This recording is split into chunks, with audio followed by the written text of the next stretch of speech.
बोले तुम चले जाओगे, यज्ञ कैसे होगा भैया का है? अरे हम एक शब्द में रुक सकते हैं, ये बताओ कैसे मरेगा? भगवान ने कहा ये धर्म युद्ध हम नहीं बता सकते कैसे मरेगा, हाँ इतना है कल मर जाएगा और मैं तुम्हें वही युद्ध के मैदान में बताऊंगा कि कैसे मरेगा। भीम सो गए तो महाराज जी बैठे, प्रातः काल हुआ, अगले दिन अखाड़े में पहुंचा, जरासंध ने भीम को पटक दिया और भीम के प्राण लिए ले रहा था। उसी समय आज क्या हुआ है, महाराज जी कहते हैं ऐसी दशा में नीचे नीचे सिर पड़े हुए और देख रहे भगवान कहाँ, चारों तरफ भगवान को देख रहे, भगवान मुंह घुमा लिए। क्यों? इनको अपनी शक्ति का अभिमान था, मैं बहुत बलवान हूँ, और जिसको अभिमान होता भगवान कहते चलो तो फिर देख लो तुम ही जो कर रहे। भीम रो रहे पड़े पड़े नीचे, और भगवान ने देखा कि मेरा भक्त अब दुखी हो रहा है। उसी समय महाराज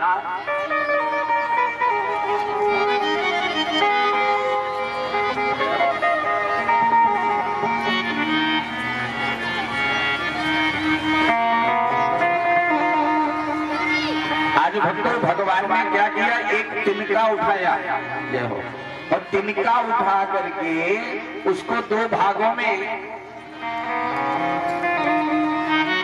आज इन्होंने फाड़ दिया ऐसे लेके, और दो भागों में बीच से फाड़ दिया, और दाहिनी ओर का इधर बाईं ओर फेंक दिया, बाईं ओर का दाहिनी ओर, इशारा कर दिया।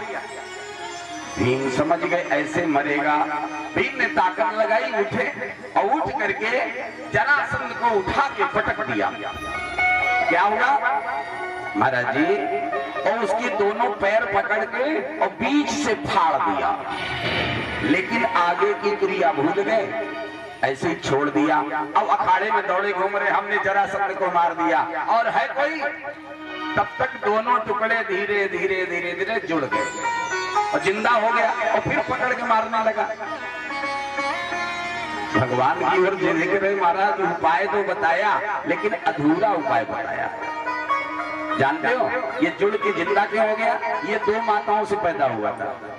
जरासंध के दो माताएं थी,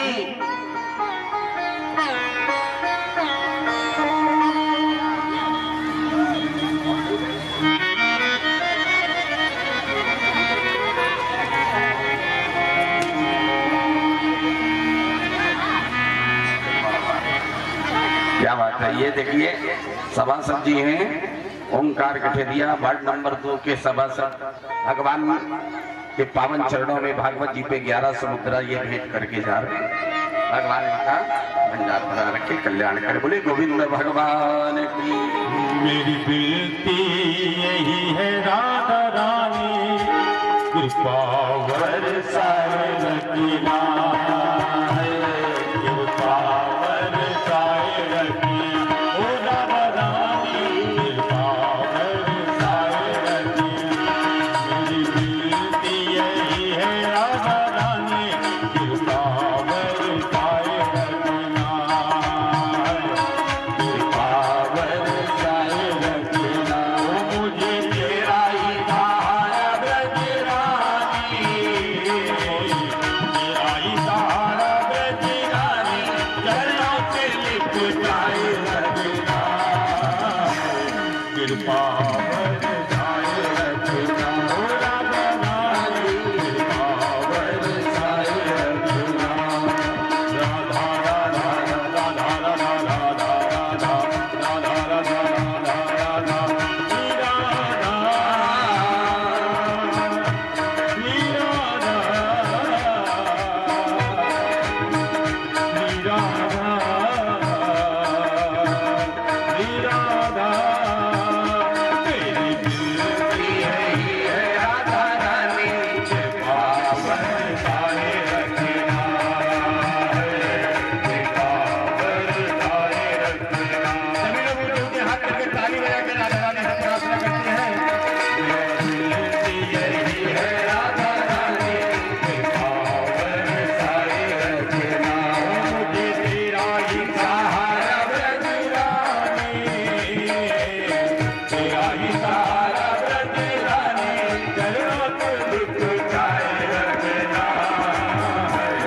कृपा बरसाए रखना।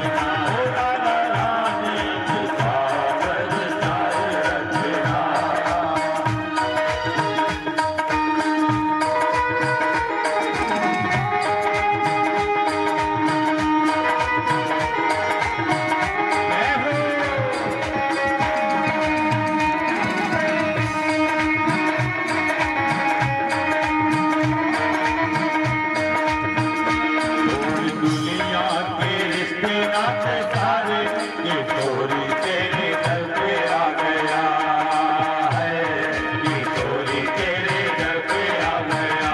छोड़ दुनिया के रिश्ते नाते सारे, किशोरी तेरे दर पे आ गया है, किशोरी तेरे दर पे आ गया। ओ मुझे तेरा ही सहारा लगे रानी, तेरा ही सहारा लगे रानी, चरणों से लिपटाए रखना है, कृपा बरसाए रखना। ओ राधा रानी कृपा बरसाए रखना, ओ महारानी कृपा बरसाए रखना, ओ ब्रजरानी कृपा बरसाए रखना,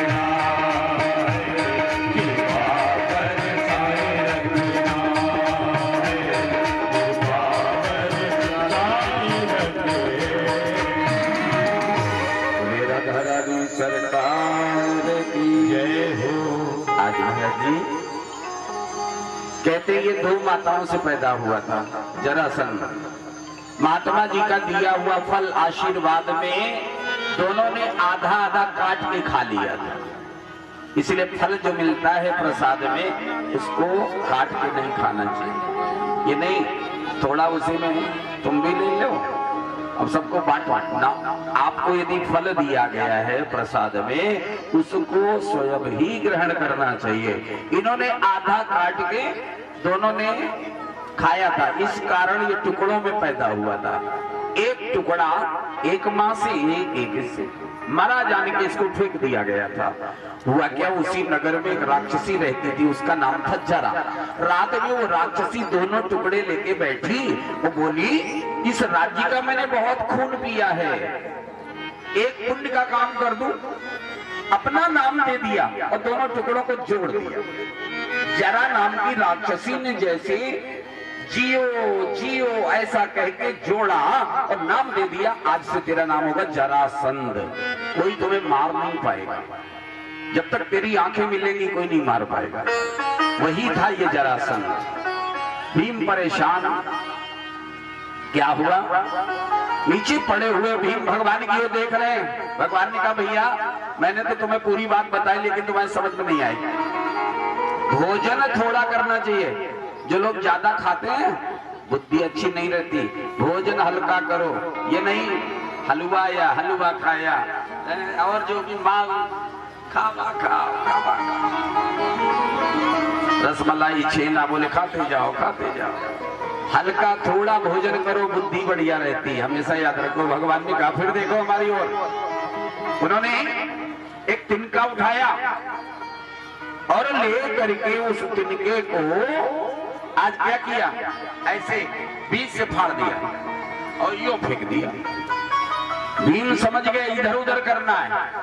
भीम ने इशारा पाते ही,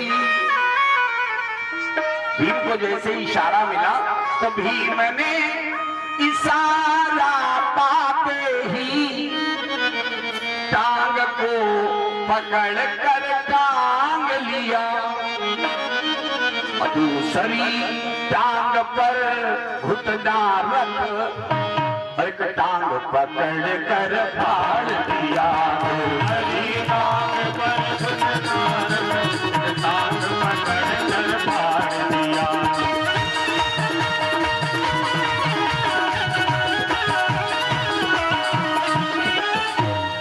महाराज जी कहते हैं आज जैसे उसको फाड़ा और दाहिनी ओर का भाग बाईं ओर फेंक दिया, बाईं ओर का दाहिनी ओर जरासंध मर गया। जैसे ही जरासंध मरा है देवता फूल बरसाने लगे, जय जयकार होने लगी। और जरासंध के यहाँ जेल में राजा थे, सबको छुड़ा दिया, मुक्त करवा दिया। सबने आधीनता स्वीकार कर ली और बहुत सारा धन खजाने में जमा किया गया। जरासंध के पुत्र का नाम था सहदेव, इसे गद्दी पे बैठा दिया, धर्म की स्थापना हुई, जय जयकार हुई। महाराज जी परीक्षित ने जो सोने का मुकुट पहना था जब श्राप लगा था, इन्हीं के खजाने से मिला था वो सोने का मुकुट। आज लेकर के आए, यज्ञ की तैयारियां हुई, सब जगह निमंत्रण बट गए, काम बट गए। देखो एक बात बताएं आपको, बड़ा काम जब होता है यज्ञ आदि, तो आप ये सोच लो कि हम ही सब काम निपटा लेंगे, कर लेंगे, कभी नहीं, सफल नहीं होगा। आपका वो कार्य पूर्ण नहीं हो पाएगा, इसलिए काम बांट देना चाहिए। ये कथा बता रही है किसको क्या काम मिला, सुनिएगा। भोजनालय का प्रबंधक भीम को बनाया। एक बात और सुनो, यज्ञ में, कथा भागवत में, धार्मिक आयोजन में कंजूस आदमी को तो पास भी नहीं रहने देना चाहिए, उसको सलाह भी नहीं लेना चाहिए। कहे वो कहेंगे तुमने कही कहे महाराज 10 कुंटल की पूरी हो जाए, तो नहीं 8 हो जाए, तुम्हारी बिल्कुल बेइज्जती हो जाए, हम बता रहे हैं। इसलिए उदार चित्त होना चाहिए, जहाँ 8 की बात है वो 15 की बात करे, ऊंचे विचार, उदार, वही कार्य सफल होता। भीम को भोजनालय का प्रबंधक बनाया। जानते हो भीम ज्यादा जो है खाते थे, और कोई मांगेगा तो ज्यादा ही देंगे अपनी डाइट के हिसाब से। कोषाध्यक्ष, खजाने का मालिक कौन बनाया गया? दुर्योधन। खुले हाथों, महाराज जी दुर्योधन खजाने का मालिक है, यदि 500 मांगेगा तो ये 1000 देगा, जल्दी खाली करो खजाना, खाली हो। लेकिन भगवान कन्हैया जानते थे, इसके हाथ में एक ऐसी रेखा थी, जितना ये खर्च करेगा उससे 2 गुना पहले ही आ जाएगा। ये केवल भगवान ही जानते थे और कोई नहीं जानता, इसलिए खजाने का मालिक बना दिया गया। और दान देने का काम इसको मिला, कर्ण, खुले हाथों दान करता था, दान वीर कर्ण, इसको काम दिया गया। परोसने का काम किसको? पांचाली द्रौपदी को मिला, महाराज जी। और नकुलो द्रव्य साधने, नकुल महाराज हवन की, यज्ञ की सामग्री जुटा रहे हैं। सहदेव जो हैं, अतिथि जो आ रहे हैं यज्ञ में, सबकी सेवा में लगाया गया। अर्जुन को गुरुओं की सेवा में लगाया गया। महाराज जी कहते हैं हार्दिक विकर्ण भूरि श्रवा, सबको काम दे दिए गए, अलग अलग काम। भगवान कृष्ण ने भी काम लिया यज्ञ में, क्या? विदुर जी ने भी काम लिया, क्या? दरबार सभी सज्जित करना, विद्वान विदुर ने काम लिया।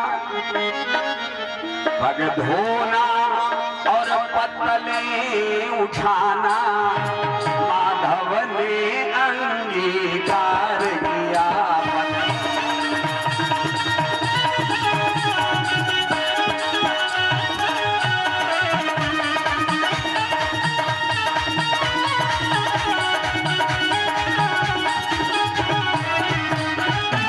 भगवान ने कहा यज्ञ में जितने लोग यज्ञ देखने आ रहे हैं, प्रसाद पाने के लिए आ रहे हैं, तो हम क्या करेंगे? सबके पांव धोएंगे और जूठी पत्तल उठाएंगे। देखो जो महान लोग होते हैं ऐसे ही काम करते हैं, ये नहीं बाबूजी बने क्रीज ना टूटने पाए बोले हम कार्यकर्ता है ना। कार्यकर्ता वही जो दमखम से काम करता है, ये नहीं विचार करे कहीं कपड़ा न गंदा हो जाए। कार्यकर्ता का मतलब ये होता है। ऐसे भगवान ने काम ले लिया। विदुर जी ने सजावट का काम लिया, डेकोरेशन करने का काम बट गए। यज्ञ प्रारंभ हो गया, अब यज्ञ चल रहा है, तो यज्ञ में एक प्रश्न खड़ा हो गया कि सबसे पहले पूजा किसकी हो, इसके पांव धोए जाए। सभी कार्यकर्ता भंडारी गृह में पहुंच जाए, जहाँ पे भंडारा बन रहा है, सभी कार्यकर्ताओं से निवेदन है। महाराज जी आज उसी समय जैसे ये आए तो महात्माओं ने, ऋषियों ने कहा यहाँ स्वयं भगवान है, कृष्ण की पूजा होनी चाहिए। भगवान का नाम आया तो शिशुपाल भी आया हुआ था, शिशुपाल खड़ा हो गया और उसने कहा ये ग्वाले की पूजा, जय हो महाराज सेठ जी, लाला भानु सेठ, अब यज्ञ करवाओ दोबारा, तुमने दोबारा नहीं कराओ यज्ञ। हाँ तो वही कराओ, काहे परेशान। ठीक है कर दिए, तुम चिंता न करो, दुर्गेश मेडिकल है तुम्हारे पास, सब कुछ इंतजाम, फिर तुम नहीं सुन रहे। बोलो गोविंद भगवान की जय हो। महाराज जी कहते हैं आज ये कहता है कि ये काले कलूटे की पूजा, जैसे ये डांट लगाई, गालियां देने लगा, भीम को क्रोध आ गया। भीम ने गदा उठाई और जैसे भीम दौड़े मारने के लिए, भगवान ने कहा शांत हो जा भैया, अपने घर में काम है, इसलिए कुछ मत बोलो। क्यों? नियम है, अपने घर में जब काम हो तो बड़ा शांति से काम, धैर्य से काम लेना चाहिए। हाँ भाई,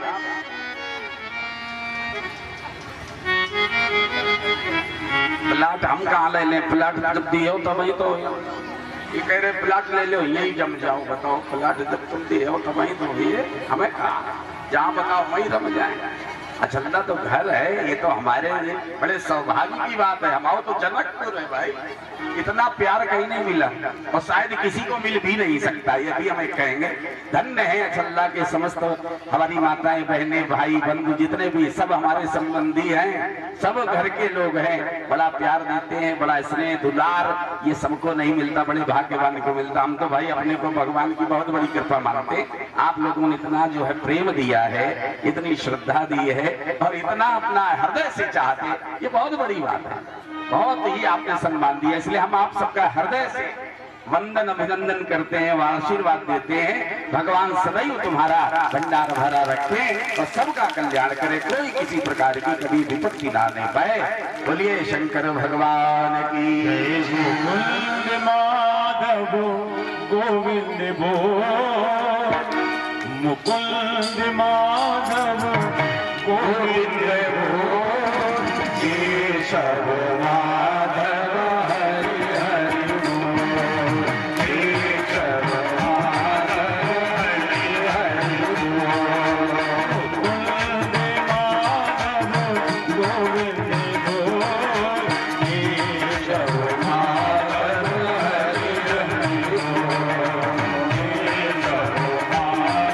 हरि हरि बोल, केशव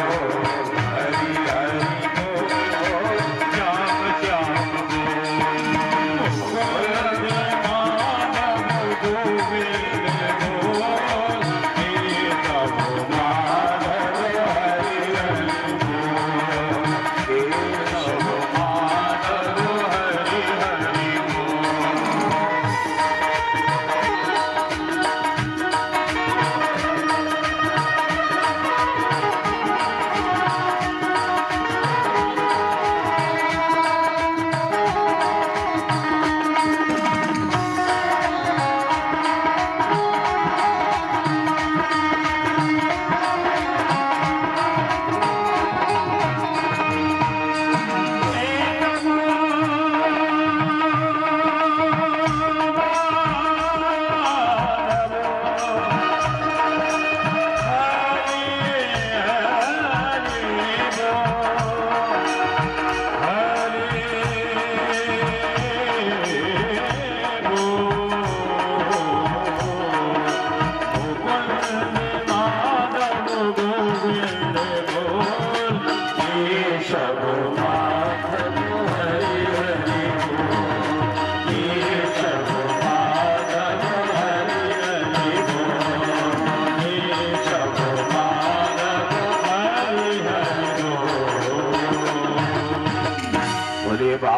कृष्ण लाल की जय हो। आज महाराज जी भगवान को गाली दे रहा है शिशुपाल। ये भगवान कृष्ण की बुआ का लड़का बेटा है। जब ये पैदा हुआ था शिशुपाल तो इसके 4 भुजाएं थी और 3 आंखें थी। एक आंख यहाँ पे थी, 3 नेत्र थे।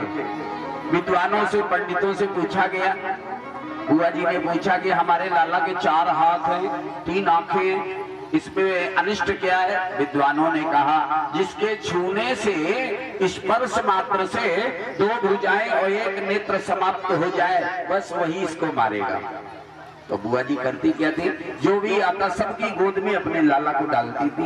एक बार हुआ ये, भगवान कन्हैया गए और जैसे ही श्याम सुंदर भगवान कन्हैया पहुंचे, इनकी गोद में बुआ जी ने डाला शिशुपाल को, तो इसकी 2 भुजाएं और 1 आंख समाप्त हो गई। बुआ जी जान गई कि हमारे लाला को ये कन्हैया ही मारेंगे। तो जानते उन्होंने कह दिया, अरे लाला कन्हैया ये तेरा भैया है और कभी भी इससे भूल हो जाए क्षमा कर देना। भगवान ने कहा बुआ जी कैसी बात करती हो, ये हमसे भैया है, छोटा है। अरे ये 100 गाली भी देगा तो भी नहीं मारेंगे, ठीक है। बुआ जी ने सोचा ना कभी 100 गाली देगा ना मारा जाएगा। आज गाली दे रहा है और भगवान ने याद दिला दिया। क्या यही कह दिया, अरे भैया तुम्हारी मैया को मैंने वचन दिया हुआ है, 100 गालियां तुम्हारी सुनूंगा। जय हो भैया। 100 गाली, इसके ऊपर एक भी नहीं। महाराज जी गाली दे रहा। आज भीम जी क्रोध में बोले गदा से तेरा सिर फोड़ दूंगा। भगवान ने कहा ऐसा नहीं, अपने घर में जब काम होता ना बहुत शांति रखनी पड़ती है। शांति का